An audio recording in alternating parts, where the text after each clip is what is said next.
Jeg vil gerne give dig 3 gode råd til, hvad du kan bruge indendørs cykling til. Altså det her virtuelle miljø, hvor du enten kører Swift, Rouvy, Be Cool, eller hvad de nu sidder på din home trainer, altså enten på din cykel eller en cykel, du har til formålet, og sidder der og træner.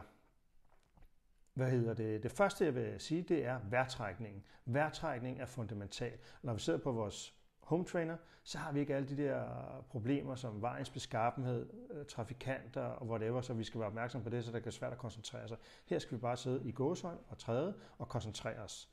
Så træk vejret helt ned i maven, også når du bliver presset. Det er virkelig, virkelig vigtigt, og en performance booster uden lige.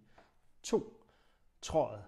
Øv teknikken på dit tråd. Du får et godt rundt tråd, hvor du ligesom følger pedalen hele vejen rundt. Du bruger også baglårene til at trække og fodledet til at komme hele vejen rundt.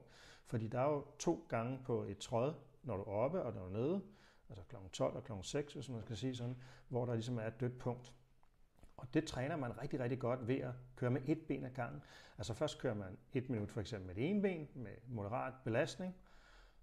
1 minut med begge ben, og så 1 minut med det andet ben.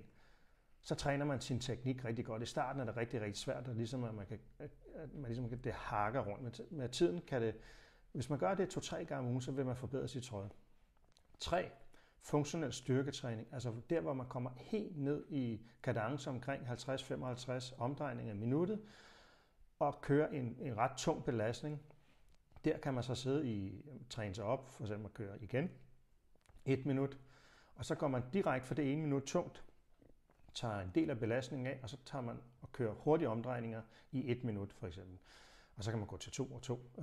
Men det er vigtigt, at der er meget stor forskel på de to, altså cirka 50-55 omdrejninger, 100-110 omdrejninger. Så der virkelig får den der veksel, altså, fordi at man kan sige, hvis du får styrke omdannet til omdrejninger, så får du masser af power.